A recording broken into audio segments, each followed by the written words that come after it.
오늘 이렇게 두 번째 지정되는 규제자유 특구에도 여전히 높은 관심 가져주셔서 대단히 감사드립니다.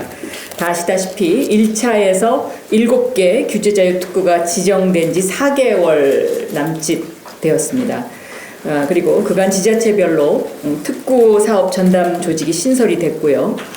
여객 기업의 특구 이전이 부산, 충북, 강원 등은 모두 완료가 됐고 11월 현재 전체적으로는 80%가량 진행이 됐습니다.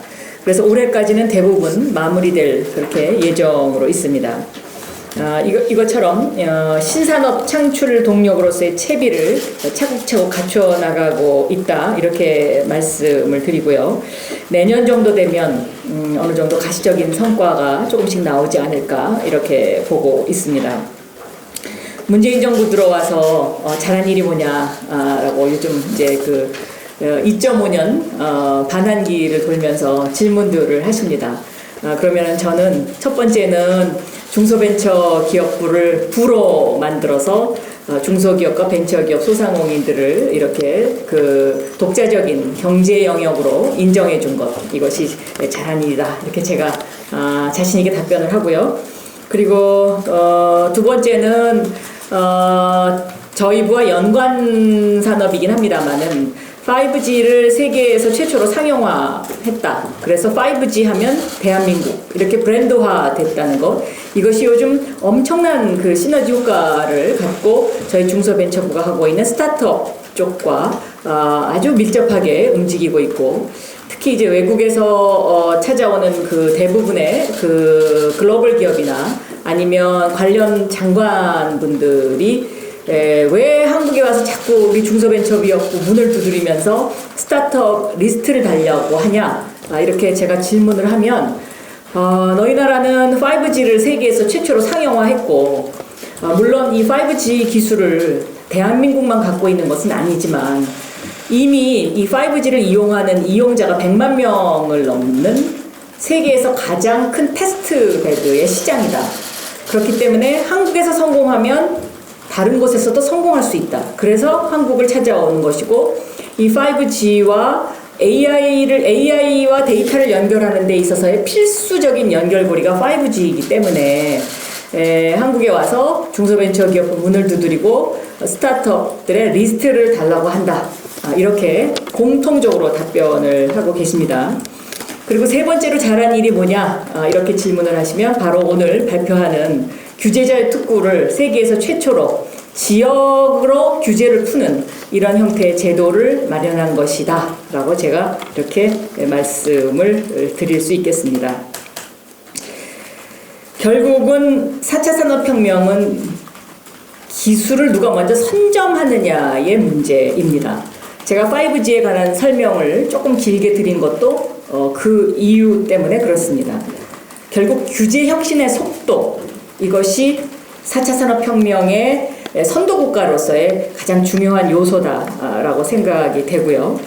시장 선점이 곧 경쟁력인 디지털 시대에 혁신을 통한 기존 제품의 창조적 파괴가 신속히 이루어져야 한다라고 생각을 합니다. 그래서 중소벤처기업부가 이 규제 혁신의 속도를 늦추지 않으면서도 혁신적이고 또 완성도 높은 규제자유 특구 계획 발굴에 지금 박차를 가하고 있고, 오늘 2차 발표의 현장에 여러분과 함께 하고 있습니다.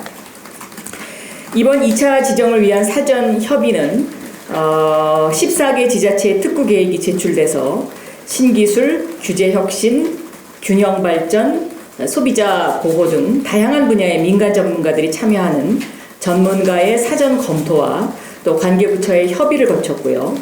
이 가운데 울산과 광주 등 8개 지자체의 특구 계획이 관계부처와 분과위원장 연석회의를 통해서 최종 지난 10월 10일에 선정이 되었고 규제자유 특구 신청을 접수받게 되었습니다.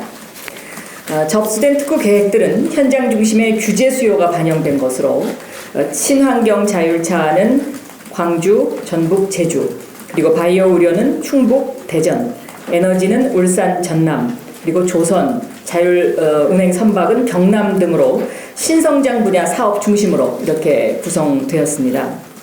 또 관계부처의 전향적인 협조와 지자체의 발전적인 노력으로 접수된 8개 사업 가운데 1차에 보류되거나 제외되었던 6개 지자체가 특구 계획의 완성도를 높여서 2차 지정 심의에 대거 포함이 됐고요. 심의위원회의 심도 있는 논의와 검토를 거쳐서 오늘 모두 7개 특구 계획을 특구위 심의 안건으로 상정을 했습니다. 오늘 특구위원회 개최 결과를 말씀드리도록 하겠습니다. 특구위원회에서는 안건으로 상정된 광주와 대전, 울산, 전북, 전남, 경남, 제주 등 7개 특구를 2차 규제자율특구로 최종 지정하였습니다. 이번에 지정되지 못한 충북의 바이오의학은 신청한 2개 사업 중 자가유래 자연살해 세포, 이걸 NK-셀이라고 이야기하는데, 이 NK-셀의 암치료제의 안전성 검증이 미비해서 임시허가 요건에 충족하지 못했고, 그리고 식물체 기반 의약품 임상시험에도 규제 없음이 확인이 돼서 특구계획의 보완을 통한 3차 지정 시에 다시 한번 심사를 진행할 예정입니다. 다만 규제 없음으로 확인된 식물체 기반 임상시험에 대해서는 기업의 불확실성을 해소할 수 있도록 식약처에 가이드라인을 마련해 줄 것을 특구위에서 권고하였습니다. 참고로 여기서 말씀을 드리면요, 이 충북의 바이오의학과 관련해서 이낙연 총리님께서 식약처에게 규제자율특구라는 것은 시험을 보는 것이 아니다.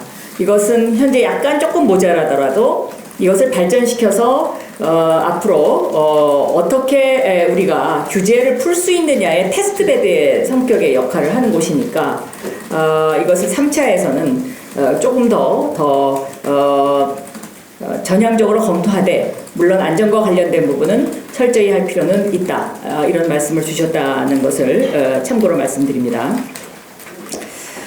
이번 특구 지정은 1차 특구의 평균 면적보다 3배가량 확대된 것으로 특구당 평균 면적이 여의도의 약 7배에 달하는 지역에서 규제 제약 없이 신기술을 개발할 수 있게 되었습니다.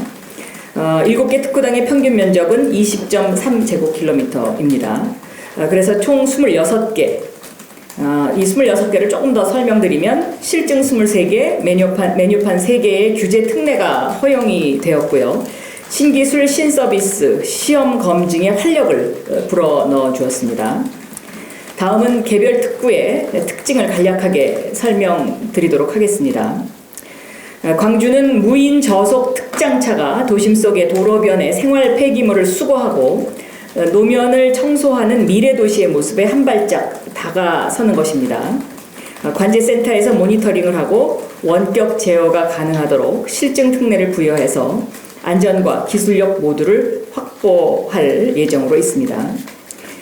대전에서는 체외진단 의료기기 개발을 위한 신속한 임상시험 검체 확보가 가능해져서요, 바이오 산업 육성과 신제품 개발이 앞으로 용이해질 것으로 기대되고 있습니다. 인체 유래물 은행을 공동으로 운영하고 분양하는 실증을 통해서 바이오 기업이 기술 개발에 필요로 하는 임상 시험 검체를 원스톱으로 신속하게 받을 수 있게 되며, 신의료 기술 평가 절차도 간소화해서 기술 개발에서 사업화까지 획기적인 시간 단축이 기대되고 있습니다. 다음 울산은 수소 기반의 혁신 성장 밸류 체인을 구축해서 글로벌 수소 경제를 선도해 나갑니다. 대용량 수소 저장 및 이송 체계 구축과 산업 기계 및 소형 선박에 수소 연료 전기를 동력으로 적용하는 실증을 통해서 수소 에너지 수요 증대에 선제적으로 대응하고 미래의 수소 경제 활성화를 이끌 것으로 기대되고 있습니다. 전북의 경우에는 중대형 상용차의 친환경화를 선도합니다. 액화 천연가스를 적용한 중대형 상용차와 이동식 충전소, 소방차, 이동식 세탁차 등 초소형 전기 특수 자동차의 안전 실증으로 새로운 친환경 자동차 시장을 창출할 것으로 기대됩니다. 또한 제동장치, 조향장치 등 핵심 부품의 국산화율도 높여서 국내 기업의 대외 경쟁력 확보도 확충할 계획입니다. 전남은 전송료율이 높은 차세대 전력 송배전 기술로 신재생 에너지를 효율적으로 확보합니다. 현재 발전소와 변전소 간 전력 전송은 교류 AC 방식을 택하고 있지만 전송 효율이 낮아서 이를 직류 DC 방식으로 변경하는 실증을 통해서 세계적으로 개발 초기 단계인 중전압 직류 전기 전송, 즉 MVDC 기술을 선도를 하고요. 전남의 풍부한 재생에너지 환경과 연계해서 전남을 글로벌 에너지 신산업 허브로 육성할 계획으로 있습니다. 경남은 선박의 무인화로 미래 조선산업 경쟁력을 높입니다. 조선 기술 발전의 핵심 사항인 선박의 스마트화와 무인화를 위해서 선박 선원이 탑승하지 않은 무인 선박의 원격 조종과 자율 운항 실증으로 해외 경쟁국에 앞선 무인 선박 신뢰성과 안전성을 확보할 예정입니다. 제주에서는 전기차가 가장 많이 보급된 인프라를 바탕으로 다양한 충전 서비스 사업의 실증을 통해서 전국 최고 수준의 충전 인프라가 갖추어질 것으로 예상되고 있습니다. 개인이 소유한 전기차 충전기의 공유가 가능해지고 충전기 성능 용량의 2배 확대와 전기차 성능 진단 서비스 실증 등으로 전기차 사용자의 편의성이 대폭 향상될 예정입니다.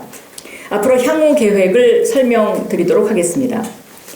이번에 지정된 7개 특구 지방자치단체에서는 특구 지정 기간 동안에 참여 기업 전체의 매출은 1조 9천억 원 정도 상승할 것으로 예상하고 지역으로 관련 혁신 기업이 140개 이상 이전함으로 인해서 지역의 교용 효과는 2,000명 이상, 이건 전체 규모입니다. 2,000명 이상 늘어날 것으로 기대하고 있습니다. 중소벤처기업부는 지자체의 이러한 기대가 실현될 수 있도록 실증 사업을 위한 R&D 인프라 등에 대한 예산과 사업자의 특구사업 투자 활성화를 위한 세액공제를 지원을 합니다. 여기서 세액공제액은 중소기업은 5%이고요. 중견기업은 3%입니다. 그리고 기업활력법상의 지원 대상을 특구사업자까지 포함하도록 해서 정책자금 우대, 정부 R&D 사업 가점 등의 혜택을 부여하는 한편 특구 내 기업이 지역경제 발전의 원동력이 될 수 있도록 사업화 지원 등 정책 지원을 지속적으로 추진하도록 하겠습니다. 또한 국제연구기관 등 전문가가 참여하는 지역 혁신 네트워크를 통해서 지역 특성에 맞는 신규 사업 발굴을 지원하고 특구 옴부즈만을 운영하여 실증 계획의 체계적인 추진을 점검하는 한편 현장 점검반의 정기 및 수시 현장 조사를 통해서 국민의 생명, 안전, 환경을 저해할 위험 등을 주기적으로 관리, 감독해 나가도록 하겠습니다. 아울러 혹시 있을 안전사고에도 대비할 수 있도록 책임보험을 가입하도록 하고 보험 가입에 소요되는 경비의 일부는 지원을 하도록 하겠습니다. 여기에 지원되는 보험 가입의 그 액수는 최대 50% 1,500만 원가량 됩니다. 이제 바야흐로 4차 산업혁명 시대, 이제 말로만 하던 4차 산업혁명 시대가 우리 눈앞에서 펼쳐지고 있습니다. 신산업 창출을 견인하는 규제 자유특구의 지정이야말로 대한민국 미래의 먹거리를 책임지는 매우 중요한 일이다, 이렇게 생각되고 있습니다. 제가 중소벤처기업부 장관이 된 이후에 유니콘 기업이 3개가 늘어서 총 9개가 됐습니다. 이것은 우리나라가 전 세계의 유니콘 숫자로 국가 경쟁력을 따진다면 세계 6위를 차지하고 있는 것입니다. 일명 유니콘 망아지라고 불리우는 기업가치 1,000억에서 9천억 사이의 기업도 빠른 증가세를 보여서 작년에 70개 수준에서 올해 170여 개로 늘었습니다.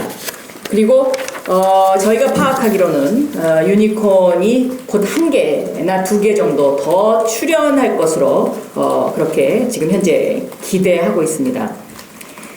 이 신산업과 관련된 덩어리 규제를 해소해주는 규제자유특구에서 저는 앞으로 새로운 유니콘이 나왔으면 하는 그런 바람을 가지고 있고요.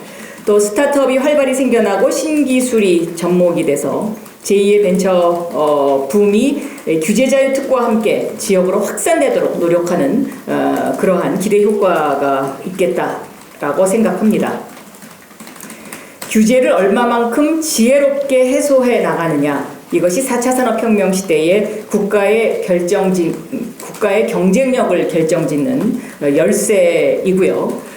이제는 과연 그 나라가 몇 개 유니콘 기업을 갖고 있느냐, 그 나라가 과연 몇 개의 글로벌 기업을 갖고 있느냐가 국가 경쟁력을 확정짓는 매우 중요한 요소입니다.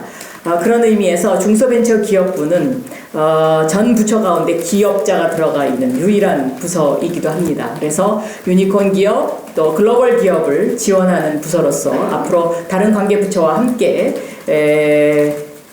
열심히 협업을 통해서 규제자유 특구를 통한 신산업의 날개를 달 수 있도록 더욱더 열심히 노력하도록 하겠습니다.